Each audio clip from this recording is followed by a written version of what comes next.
My story with non-monogamy was like, I started stepping into it in a relationship where neither of us really had experience with non-monogamy, but decided that if we were going to continue deepening the intimacy that we had, that was the only way we wanted to do it. There's a book, Polysecure, and if you haven't read it, yes, highly recommend it. But something that Jessica Fern talks about is like there's sort of people who are non-monogamous more sort of like contextually and situationally, and then there are people who are non-monogamous really kind of as an identity. And for me, it was like very early on that I was like, oh, this is my identity. Like, I don't really know what I'm doing yet, right? But I can't go back. Welcome back to Open Late. I'm your host, Jessica Sfandiari, and today I have with me a friend and coach of mine currently. We've taken breaks here and there, but I definitely know it's something that I need, and I talk about that here on the show. So I'm really excited to share with you this wonderful woman who is a somatic coach and also a sex and intimacy educator.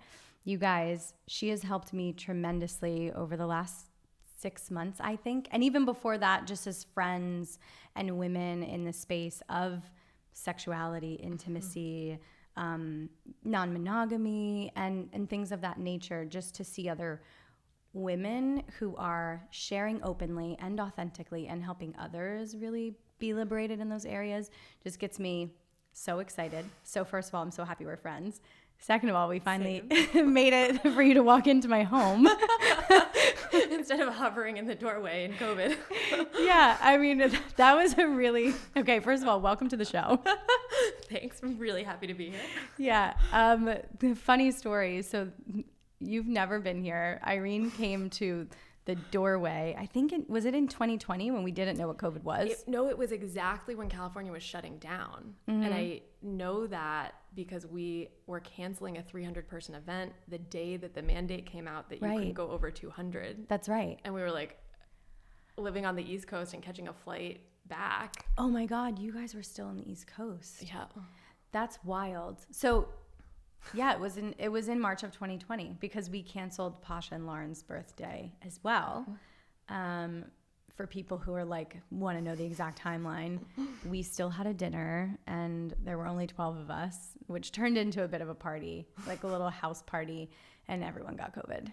And no one could get tested. It was like pre-testing, pre-everything. Actually, because our friend worked in a hospital, he got one test, and he and Pasha both clearly had COVID. We were like, who's going to take the test?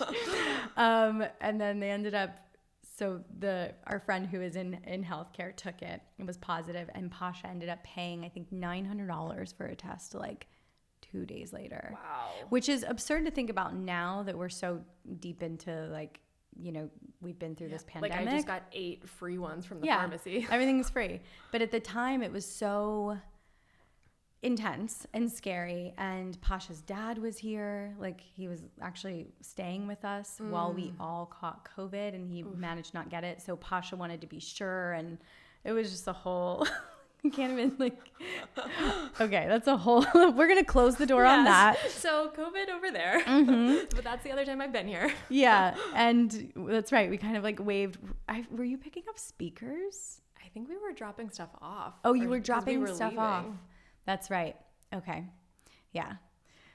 You know, it was like a very interesting, we're not going to cross over this line. Anyway, let's talk about why we're whirlwind here. of a time. Yeah. And likely during this time of pandemic, the work that you do is so much more important than ever for people. I mean, it's been a really interesting... What was really interesting for me, like in sort of the beginning of COVID, was the part of my work that's doing like nervous system education and sort of like teaching people about like how does stress and trauma like operate in the body became like really central to everything, because it was like everyone was freaking out and having all these different responses to it. And so a lot of the like online workshops and stuff that I was offering around that were kind of like how to make sense of what was going on if you were suddenly having a really strong reaction, which as I'm saying that now, actually ties right into all the stuff that like we've been talking about with non-monogamy, because that's also sort of the premise for the writing that I'm doing, is like, if you're dipping your toes into non-monogamy and having a much stronger reaction than you were anticipating, like, here's how we make sense of that. And it's, you know, actually a lot of the same stuff. Yeah. Does all sort of trauma and stress and anything that would really activate the nervous system happen essentially the same way for most people? And we're just not taught about it, so we're not aware of it. So the way that I've been framing this a lot lately, actually, is the difference between stress and trauma is just how you integrate it. Meaning, the way that your nervous system works, it's designed to respond to what's going on in your context, right? It's designed to react to different stimuli. So something might activate it a little bit. Something might kind of cause you to like withdraw and shut down a little bit. And if you go through something that activates you, you're meant to then kind of come back to your baseline, right? Like the body is always looking for how to balance out, how to be in homeostasis. And if it's just a stress response, you digest that in your body and you come back to that baseline. If it turns into trauma, it means you're getting stuck kind of like in that extra stress response. You're not really able to like integrate and come back to that same level the same way. Got it. So my mind automatically goes to imagining that most people, because they're living in, like, what happens when you're just in a constant stress response and you're never coming down? Does that become like a chronic, traumatic experience for people? It depends. It depends on the manifestation of it. One of the things that I wind up talking about a lot, because this is my diagnosis, is complex PTSD or developmental trauma, is sort of that state of being when you're much younger, like in your developmental years, and having many sort of like ongoing small traumas, really. I was going to say stressors, but like they are traumas because you don't get to integrate them. So there is kind of that iteration where it can be an ongoing traumatic experience in like how your childhood operates. Right. But that can also sort of take the form of your body just staying in that activated response and creating a pain response. Right? Physical. Like, yeah. So like a lot of chronic pain comes from similar mechanisms in the nervous system of like it's perceiving a threat, and so it's responding to that threat as if you're being attacked. Right. Okay. My mind is like, because you just explained, I think, what I always sort of try to in my limited like education around this stuff, when I'm like, yeah, of course, you know, trauma that can, you know, activate your body. Like I say those terms, I have like no basis for really explaining to people other than, yeah, what's sort of energetic or emotional, if you don't process it, turns into physical in your body. But you just explained sort of how. So thank you. And one of the things that I'm like really harping on lately is actually that all of your emotions are physiological to begin with, right? Which is part of what's interesting about doing somatic work, is like a lot of the questions, I mean, you might like know what I'm talking about here. A lot of the questions that I wind up asking people are kind of like, okay, if you're saying that you're experiencing fear, or you're naming this emotion as nervousness, like what is it that's signaling that to you? Like break that down a little bit more. How are you able to identify? How are you able to name that? And then people have to go to like, what's happening in my body that I'm interpreting as fear, right? Or what's happening in my body that I'm interpreting as joy. Yeah. It's all signaling that comes from the body. And I think that I know I have a tendency to, I'm getting much better actually at sort of the work with you, the work with a therapist, like naming my emotions and really feeling into the nuances of like what they are. And it had me realize before that I was kind of being a little bit lazy in, you know, like, oh, is this, and we'll just use non-monogamy for an example. Now I realize that I was hardly ever jealous. Jealousy it's not a thing for me. It was more, you know, this fear that I was inadequate, which is such a different, you know, thing. And like, I was just talking about this on a previous episode, like feeling that like low self-esteem, which is a totally different thing than jealousy, but many people might just lump it in with jealousy. And I love the work that we do so much, and I'm going to share a little bit that's kind of personal about a recent session.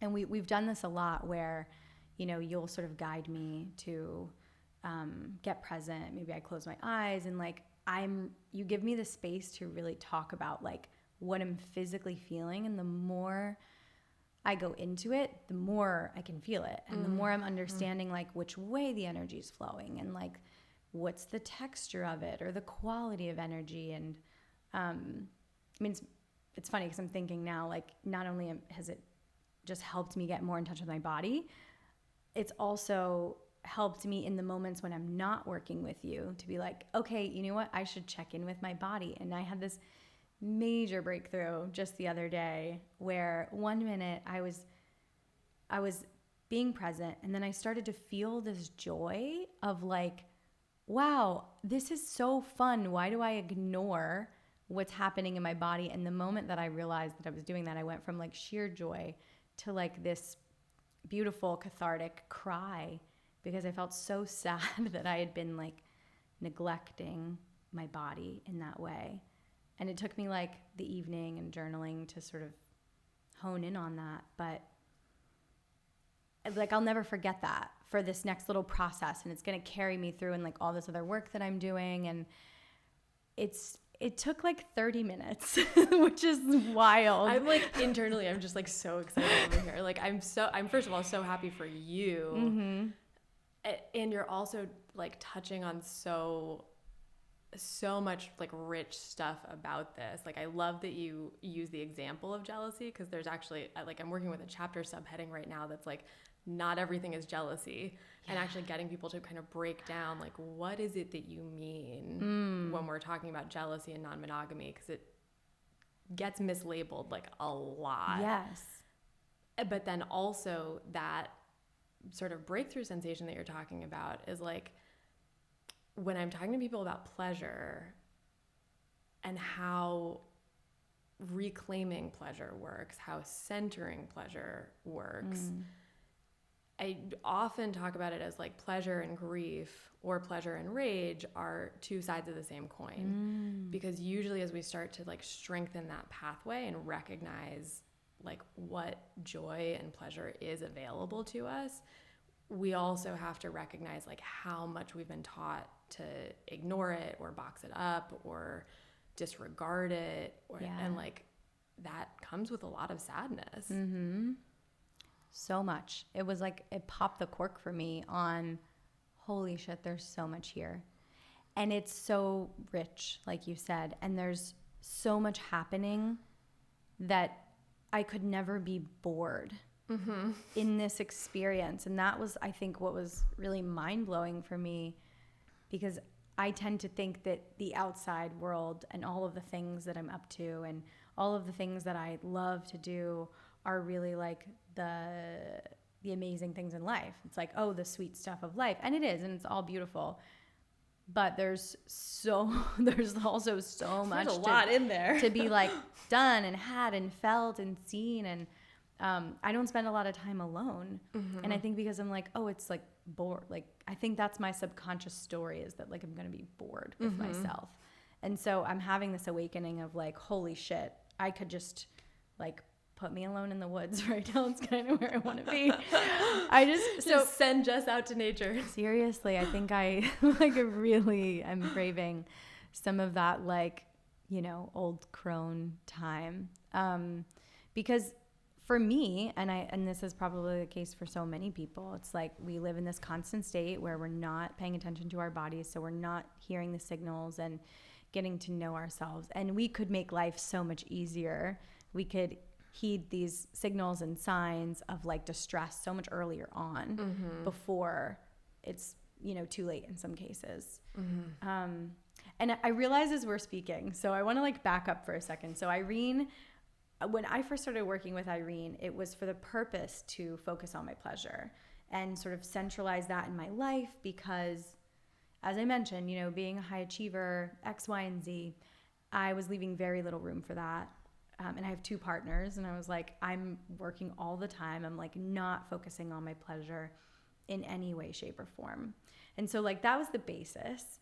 And then, you know, wanting to be a mom, I want to like live a pleasure-filled life and teach that to my kids, all of these cool things. And around the time we started working together, it was when you were just coming out about writing your book, or maybe a little bit later, but you were doing some really cool things and having some like group online sessions. So I wanted to speak to that because people are probably like, what's this book? So what's this whole writing thing? Yeah, you gave me some really cool news when we first sat down because I'm like, isn't it called Poly Party Girl? And you're like, actually not anymore. And we're separating it out. And so I think it would be really cool for people to know what you're writing and why, and like how, and like why. Yeah, why. Your why, your how. Because I mean, I know a little bit about your life, but I think it would be cool for everyone listening to hear and maybe to feel seen if this is them too. Yeah. So, I mean, really, I'll try to be like brief about the first part of this. Like my story with non-monogamy was like, I started stepping into it in a relationship where neither of us really had experience with non-monogamy, but decided that if we were going to continue deepening the intimacy that we had, that was the only way we wanted to do it. And it didn't take very long for me to realize like, oh, this is actually who I am. Like this is a core part of my identity. You know, there's a book that I'm sure you're familiar with and probably a lot of people listening, Polysecure. And if you haven't read it, yes, highly recommend it. But something that Jessica Fern talks about is like there's sort of people who are non-monogamous more sort of like contextually and situationally, and then there are people who are non-monogamous really kind of as an identity. And for me, it was like very early on that I was like, oh, this is my identity. Like I don't really know what I'm doing yet, right? But I can't go back. And then as I became more attached to this partner, and the dynamics of our relationship were incredibly complicated, and we made a shit ton of mistakes in the beginning. I was working with a coach like a year ago who I sort of told her the beginning of our relationship, and she was like, oh, honey, you did everything that I tell people not to do.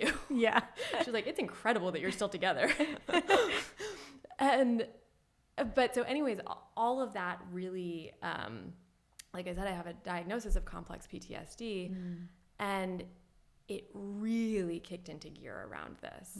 It was like stepping into non-monogamy and actually putting it into practice was like borderline re-traumatizing me at the same time that I was recognizing this is who I am.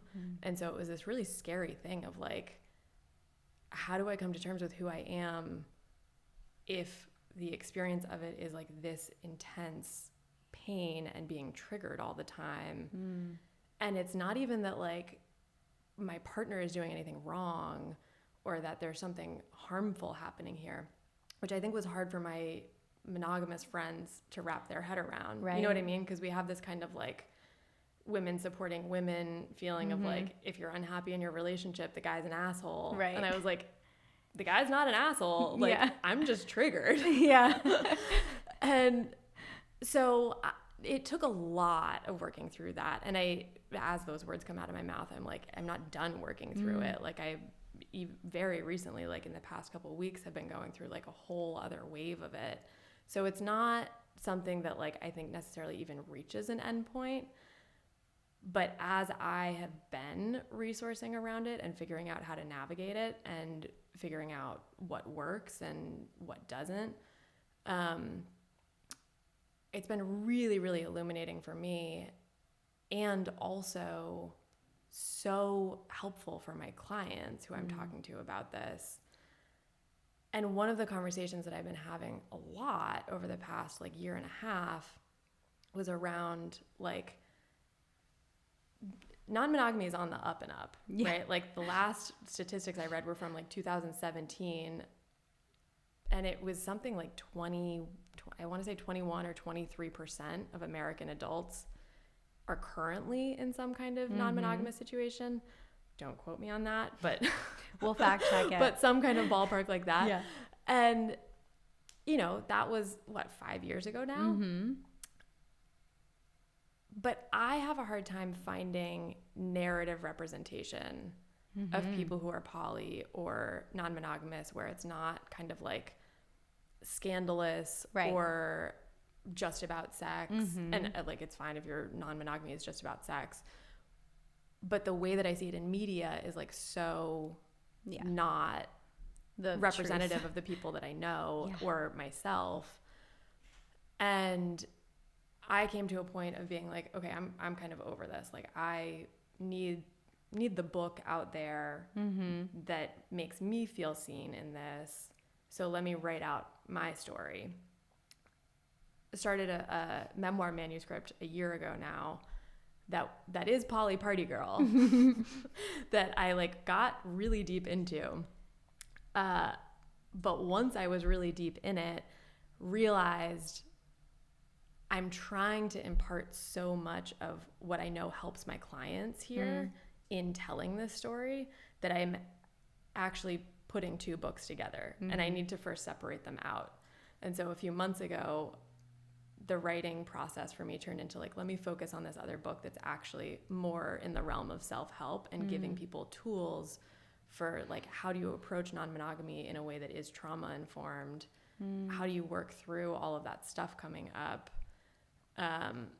And, you know, all the things that are important in non-monogamy of like communication and collaboration and how do you fight better, because conflict can actually be really generative and like all of that kind of stuff. So that book comes out in October, and then I'll get back to Poly Party Girl. Whoa, that's so soon. I know. Like it comes out in October. Yeah, the release date right now is October 27th. Oh shit. Oh my gosh, I'm so excited. Wow. Yeah, me too. There's a lot to do before then, but I'm really stoked about it. Yeah, okay, we're gonna throw a big party. Please, I'm like gonna be so ready to celebrate. Yes. Wow. Well, I'm like, I love hearing that you dove into it and just like wrote everything that was on your heart and then realized that you had two incredible works instead of one. I know for me, it's much needed. I feel like I haven't found the how-to yet. There's a lot of really great books and like, you know, we talk about a lot of the cool books on this show that people can use as a resource. I imagine that yours will be right up there with all of them because people are always saying like, how do I just get into it? That's like the number one question. And there's a lot of great content creators out there. And I think like, as I say that, there's like, it's not even 1% of what's needed because as you're saying, non-monogamy is not going away. And the people that have been practicing for years are starting to feel safe to like even come out of the closet about it. So we're going to see the numbers spike with just the people who've already been doing it. And, you know, you're a community builder. You've already been sort of modeling and teaching this healthy way to go about it. So it's only natural that this book is also going to be informed by all the experience that you already have in helping people do it. So it's not just like, you're like, oh, I'm going to go do this. It's like, you're already living this. And so now we get to memorialize it and have it like, have the work in writing. So I'm curious, maybe for people who are listening, what's sort of the overview and maybe like, what is a taster of how people can use some of the tools that you share, and I know that you've shared with me, to either downregulate their nervous system when they are feeling like those intense activations, when a partner goes out for the first time. I mean, I can't tell you how many first timers I have in my DMs or, you know, who've become friends, like writing to me all the time. And I'm a coach, but I'm certainly not trauma informed. And I think it's so important to have your perspective on this, which is why like October it seems really soon, but can't come fast enough because I can just be like, read this book. Now I don't have to be like, there you go. Yeah. So yeah, what are like some really great tools that people can take away today when they are kind of stepping into it to set themselves up for success, and also to know how to soothe the nervous system as this is all happening? Yeah. And I'm sure it's different for everybody, but it is. And I mean, I think that's an important thing to recognize, like just right out the gate, is like it is different for everyone. Everyone has different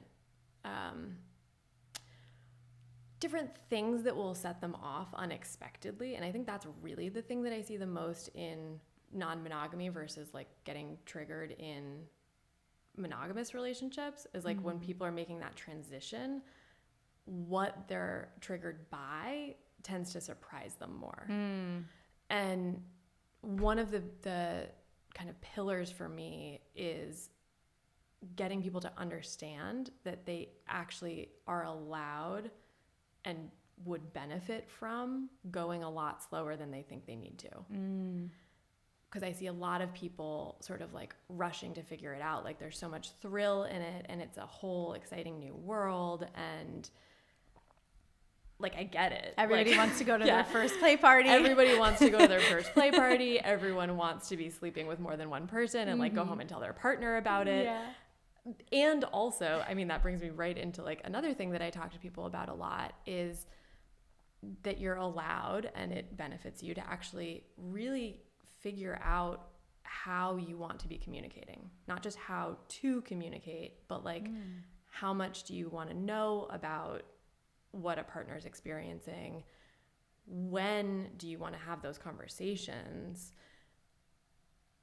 Do you leave it up to someone to ask, or are there certain markers that you in your partnership are agreeing to communicate about? Because one of the things that I find, like with clients who come to me and they're kind of early on in it and feeling really activated, usually once we get to know each other a little bit, I'll find out that the way communication works in their most attached relationship is just kind of a free-for-all of like, people will be texting coming out of a date or during a date or heading into sleeping with someone else.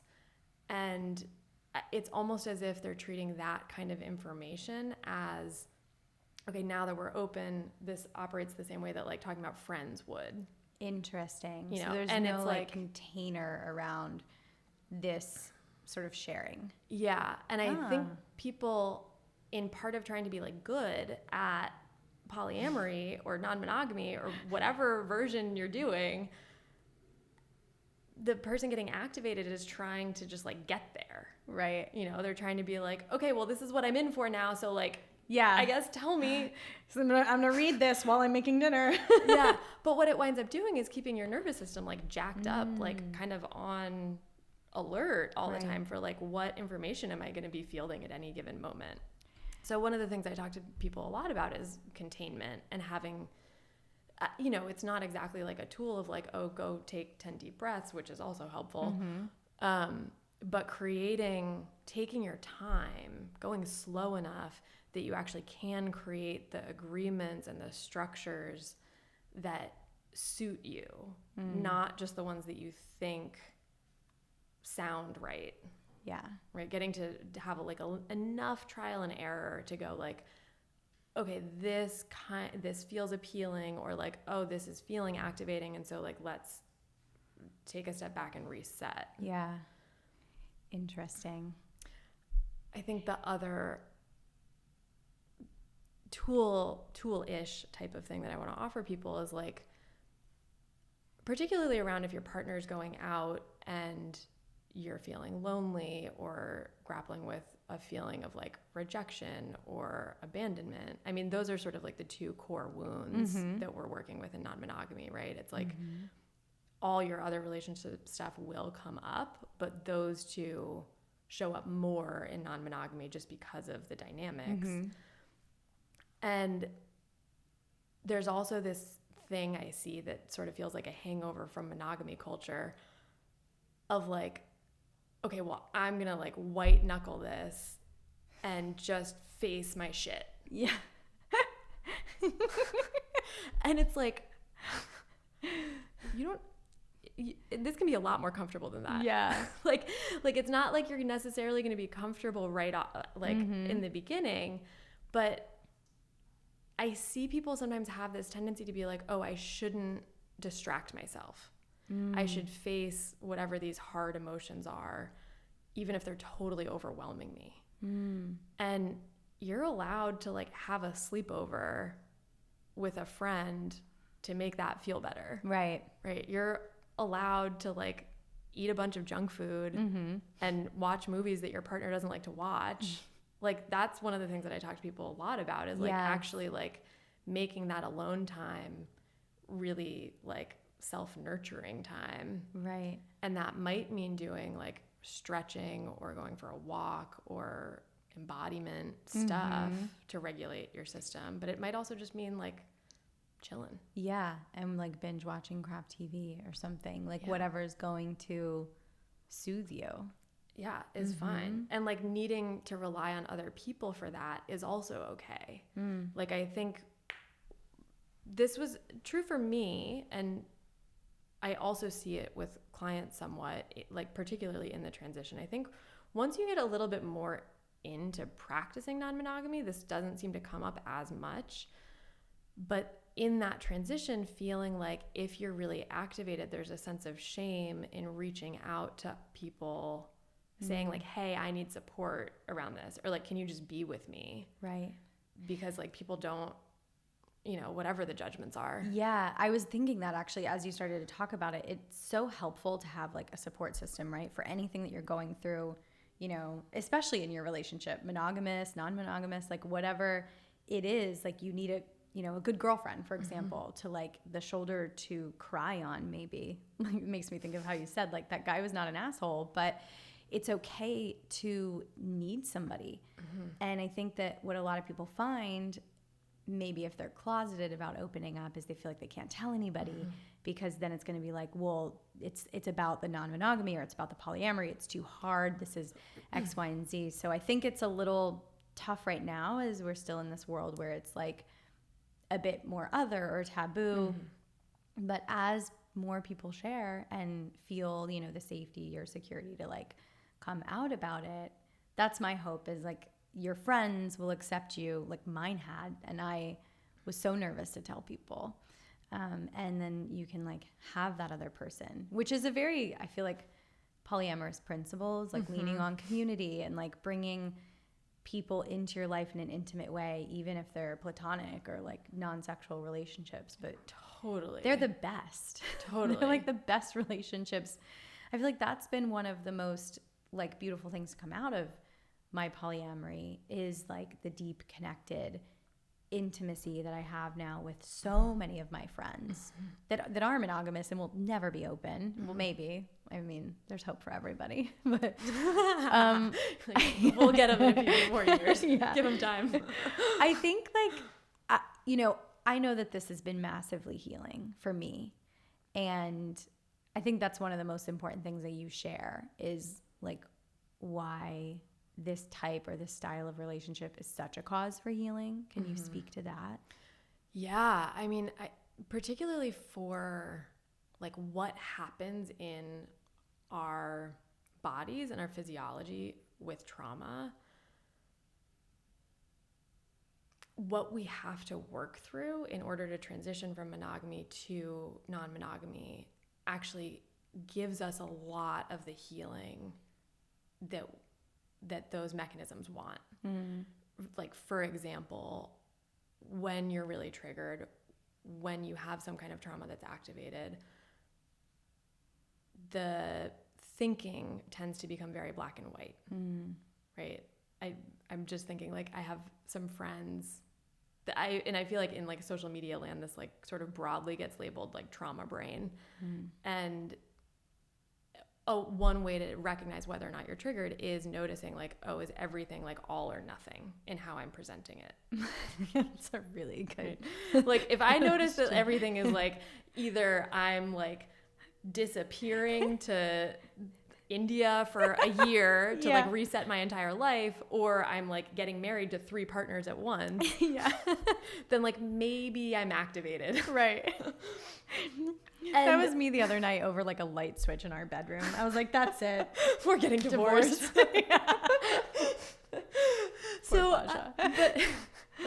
but that's the body, right? And so if part of the practice here is recognizing, okay, that way of thinking means something's activated for me. What soothing needs to happen here? There are all kinds of things like that in how trauma operates that when we're in non-monogamy, we have to like bring a little more finesse to it, right? Like black and white thinking doesn't work really in any relationships, but it really doesn't work if you're trying to navigate like more than one person at once. Right. Right. And it also, particularly for complex PTSD and lots of other emotional stuff, I just kind of like harp on CPTSD because it includes so much emotional dysregulation that it kind of like somehow touches on like all these other things. But one of the things about that is one of the core experiences in it is what we call toxic shame, which becomes this sort of like looping cycle of like not feeling okay to ask for what you need. And so just figuring out how to accommodate all the people around you so that you don't have to face the rejection, you don't have to face the abandonment, those core wounds in non-monogamy, and figuring out your way through that, actually learning to say to partners, here's what I'm experiencing. Can you help me understand if it's true? Right? Like, here's this fear that's coming up.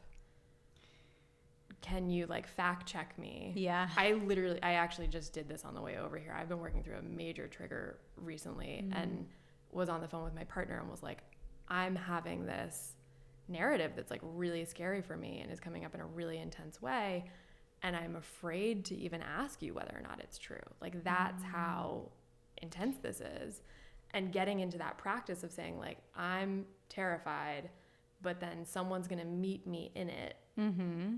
Changes that narrative over time, right? Yeah. It helps me like recondition, like, okay, I don't have to believe all these thoughts. This wiring doesn't stay fixed forever. It gets to be like a corrective experience. Wow. Thank you for sharing. Yeah. As you're sharing, I'm just thinking like how beautiful it is to know that someone who's been practicing this, you know, for years and educating on it is still like deep in the work. And that gives this amazing feeling of like, I think hope, not only to me, but like everybody listening who is like, okay, it's not I can do it or I can't do it. It's like everyone can do it. And the work is so worthy because you're experiencing this stuff anyway on a low level, even in your monogamous relationship, potentially for most people. Well, it's like all the skills you need for non-monogamy, you also need in monogamy. Non-monogamy just like throws that need in front of your face a little bit more harshly. Right. Do you think that people who are likely non-monogamous, every time I say that, I'm like, am I saying this right? Who are likely non-monogamous or polyamorous, really in maybe nature and not yet practice and maybe haven't like opened up to it. Do you think that they would, this is like such a hypothetical, I don't know, end up in these monogamous relationships and be deeply unsatisfied if they stay in those relationships for long term? Or do you think that they would find ways to facilitate different types of growth and evolution within their monogamous container that could help them evolve at the same way or at the same pace and at the same, I don't know, like full expression as being in an open relationship of some sort? It is such a hypothetical and I want to take it in so many directions. But I think, so one of the things that comes up for me is like in more the realm of like sex coaching and intimacy work, we play a lot with fantasy, right? If we're having mismatched needs or mismatched desires, one realm that can be really, really, really useful for people is tapping into fantasy and actually like doing a lot of development around fantasy. Yeah. And I think that's one avenue where like if someone at their core identity is polyamorous or non-monogamous, but they're in a monogamous relationship, like that's one way that they might sort of like, even just intuitively, right? Without like seeking out extra support or a different relationship structure or whatever, like that might just come up for them, right? Because our systems are intuitive and find these ways of like getting our needs met. But I also think there's like two other things that come to mind really strongly for me. One is like, I think we are starting to find more, like the more non-monogamy is spoken about publicly, the more people are feeling empowered to kind of like test that out a little bit, even just in conversation with their partners, like kind of float the feeler of like, hey, how do you feel? Like, I saw this thing, like, what do you think about it? Right. You know? And then the other thing that brings up for me is not actually like really about tapping into non-monogamous identity, but kind of like this like flip side of that for me is like, I didn't realize I was queer until I was poly. Like I wasn't into other genders until I started having other experiences. And one of the things that I've been writing about a lot that I don't think will necessarily make it into the book, but I have a whole other thing about it, is like the sort of compulsory performance of heterosexuality if your sexuality is fluid. Right? Just like what we were talking about in the beginning of kind of like tapping into your own body and your own sensations.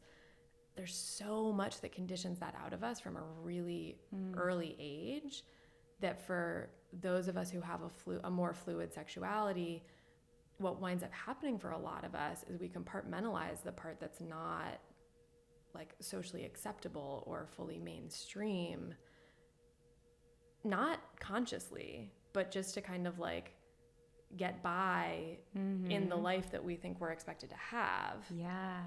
And so, I mean, that was like very, very, very true for me, and was really, was also part of like the scary, startling part about getting into non-monogamy and realizing like, oh, holy shit, like has my whole sexuality been conditioned for other people? Like to what extent is my sexuality my own versus like society's? Wow. That right there just kind of stopped me, because I'm like, I resonate with that so much, and I never really thought about it in that way, in that light of, okay, interesting. Because for me too, I didn't even realize that I was queer until I was like open and poly and, you know, Lauren, and I was like mind blown that that was even there, and how much of that could have been possible in my previous life. You know, previous life meaning like before 32 years old or whatever, 34 years old. Wow, that's going to give me something to think about and journal about. I appreciate it. Homework for everyone. And I also just like to the original question there want to like validate that there are so many reasons, and like very good valid reasons for people to maybe like know this inside themselves and not act upon it. Like as much as the landscape is changing, it still has so many complicated layers around it for people. Right.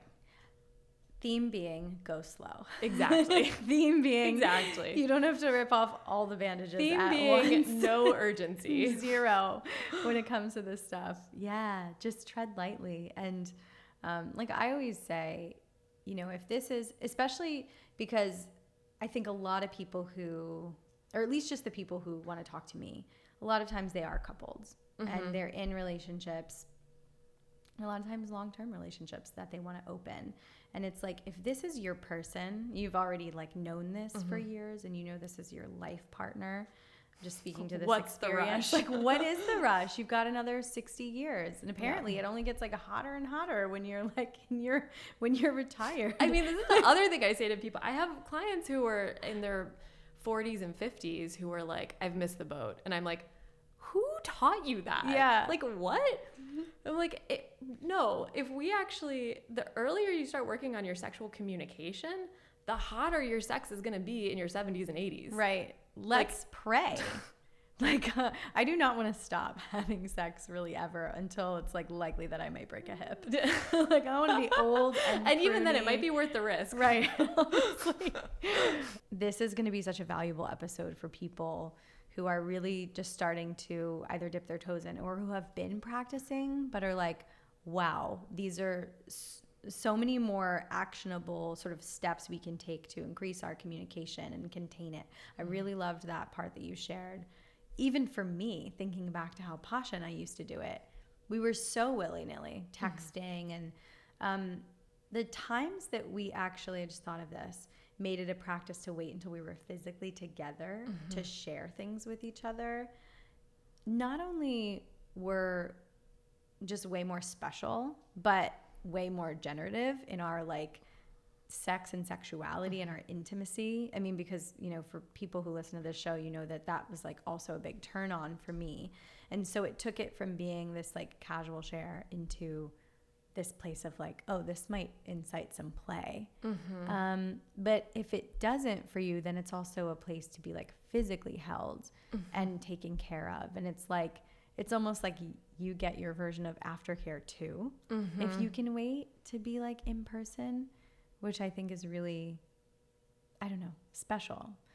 For us, we've always wanted to, you know, in just our dynamic being like having a primary partnership, make sure that our outside partners, whether they be somebody that we see together or just like two separate relationships, we're always bringing energy into our relationship, and that we're also bringing energy to those people's lives, even if like I'm not being intimate with them. And so I just, that piece about the container for me was like one of the most cool things that I've heard about this work that's different and that no one's ever really shared. So I appreciate that. Yeah, thank you. Yeah. I mean, that's been a game changer for me. And like it changes, it's fluid. And also like knowing that you can create a container with intention and that you get to receive the benefit more. Right? I almost think of it as like what you were saying with the body of like tuning into what's there makes it easier to access like how much of it there is and like amplifies the sensation just by like orienting to it. Yeah. If I create a container where I know like, okay, when I orient to this realm of intimacy with my partner, I can really receive what the benefits are and what that intimacy is. It's like I take it in that much deeper. Right. You're creating that present space. And like with anything in life, when you meet it with presence, you're just going to get so much more out of it. Do you have anything else that you want to share or that's on your heart before we wrap up? I mean, I'm really excited about the book. I might have a title for you by the time this actually goes out. I hope so. Actually, you probably will, because this will come out next month, actually. Yeah. Yay. So the title will be in the notes. The title will be insert title. Maybe but other than that, it's just been such a pleasure to be here. I'm so happy. Me too. I'm so glad we did this. I appreciate you, your work so much, your sisterhood, and just everything about you. Thank you. Yeah. Well, my loves, this has been another epic episode of Open Late. I'm so grateful for all of you that listen, that review the show, that are following us on Instagram and TikTok, where I share sometimes educational content about this work. And of course, don't forget, we have some free resources. If you are interested and not really sure what relationship style is right for you, we made a quiz. It's very quick to take. It takes 10 minutes and can really open your eyes to the different types of open relationship that might suit you best. And of course, have a beautiful week. And as I've learned from Irene, focus and centralize on your pleasure. And everyone else in your life is a lot happier when you do. It's true. It ripples out. Bye, my loves.